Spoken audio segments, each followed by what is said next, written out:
Good evening and welcome back to 31 Horror Nights. It's October 8th and tonight's classic is Les Diaboliques.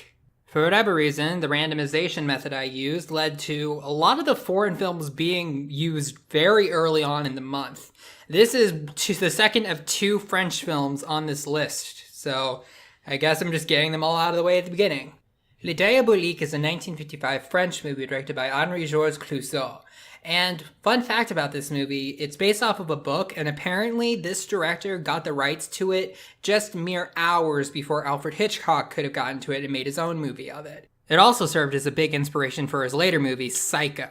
And when I watched it today, I was pleasantly surprised. This movie holds up very well. I'm going to give it an 8 out of 10. It's a pretty good movie. The plot of Les Diaboliques, which roughly translates to the devils or the fiends, is that there's this all-boys school with a headmaster, and the headmaster has a wife and a mistress, and they're all very transparent about that. It's not like an open marriage. It's just like the husband sucks, and he mistreats both of them horribly, and they conspire together to kill him. Now, they actually managed to do it, and they had this whole grand scheme planned out, and they plan to dump the body somewhere and have someone find it later, but the body disappears, and a bunch of other weird stuff starts happening to them. And it's sort of a psychological thriller / psychological horror as they uncover the mystery of what exactly happened to the body and why.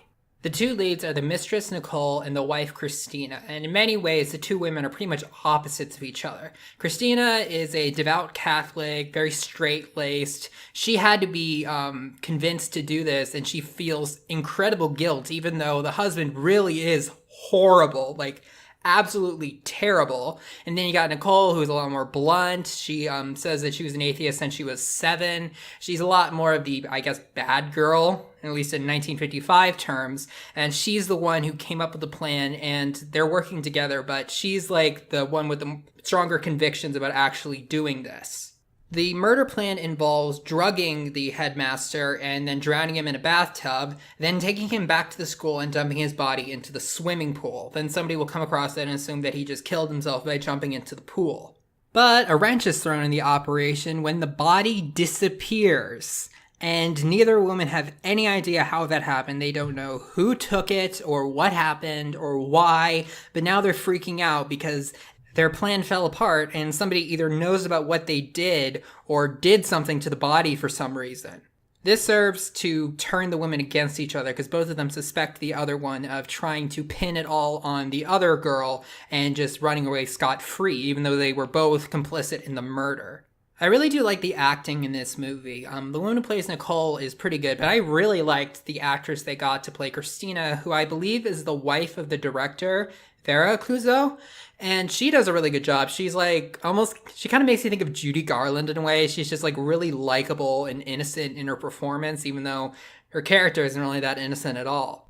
I also really enjoy the way that they built up and set up the mystery because it's very interesting the way that they go about it, because not only does the body disappear, they keep finding signs that the headmaster, the one that they saw die, is still alive. Like they find his lighter in the pool, even though his body isn't there at all. They get the exact suit that he was wearing when they killed him and dumped him in the pool sent back to them all dry cleaned, and apparently was sent there anonymously. And then one of the boys said that the headmaster was at the school and he punished him for using a slingshot to break a window. This is all just like so well done, and it's very interesting, and it keeps you engaged until the very end, trying to figure out what exactly happened. Les Diaboliques still holds up very well as a thriller because of the good characters and the really smart way that this story is told. I was kind of able to predict the ending, but it was very fun along the way, and I will say that it had a pretty satisfying ending. I would say check it out. Alright, now there is actually a warning at the very end of the movie saying don't be diabolical, don't spoil this movie for others, so I'm warning you right now, spoilers begin here.